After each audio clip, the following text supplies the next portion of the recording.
আসসালামু আলাইকুম রহমতুল্লাহি ওয়া বারাকাতুহু। ফেসবুকের সকল বন্ধুদেরকে জানাই আন্তরিক শুভেচ্ছা। আশা করি সকলেই ভালো আছেন। আজ জুম্মাবার আমাদের বিশ্বের সমস্ত মুসলিমদের জন্য,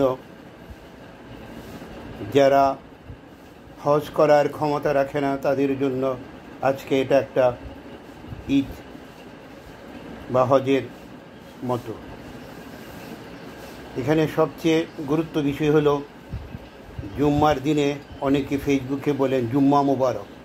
জুম্মা মুবারক বলতে ইসলামে কোনো কথা নাই, নিজের মন গড়ামত কিছু বলা যাবে না। আল্লাহর নবী যেভাবে যেটা বলেছেন ঠিক সেইভাবে সেটা বলতে হবে। আজকে আমাদের প্রত্যেকটি মুসলমানদের প্রথম কাজ হলো আমাদের হযরত মুহাম্মদ সাল্লাল্লাহু আলাইহি সাল্লাম এর উপরে বেশি করে সালাত পড়া।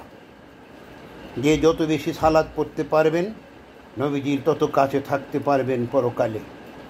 নবীজি বলেছেন যে কোনো ব্যক্তি যখন পৃথিবীর যে কোনো প্রান্ত হতে আমার উপরে একবার সালাত পড়ে আর ওই সালাতগুলি ফেরেশতারা সংগ্রহ করে আমার কাছে নিয়ে আসে এবং আল্লাহ রাব্বুল আলামিন আমাকে রুহু দান করেন এবং আমি তার জন্য মাগফিরাত কামনা করি। এটা অনেক বড় কথা। মুসলিম হিসাবে আমরা পরকাল, হাসর, মিজান, ফুলসেরাত এগুলি আমরা বিশ্বাস করি। দয়াল নবী যদি একবারই অদম গুনাহগারের জন্য আল্লাহর কাছে বলে, অবশ্যই আমি আমার জীবনের সমস্ত গুনাহ হতে মাপ পাইব। তাই সকলের কাছে অনুরোধ, জুম্মার দিনে বেশি করে নবীর উপরে সালাত পড়ি, 5 ওয়াক্ত নামাজ কায়েম করি। যে নামাজ পড়ে না সে কুফরি করলো, আর কুফরির বিপরীত শব্দ হলো কাফের। কাফেরের জন্য কিছুই থাকে না। একজন কাফের যারা নাকি অমুসলিম তাদের মধ্যে আর আমার মধ্যে কোনো পার্থক্য থাকবে না।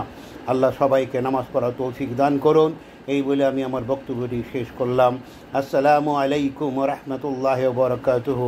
বক্তব্যটি ভালো লাগলে লাইক করবেন, শেয়ার করবেন, সকলকে দেখার এবং কমেন্ট করার সুযোগ করে দিবেন।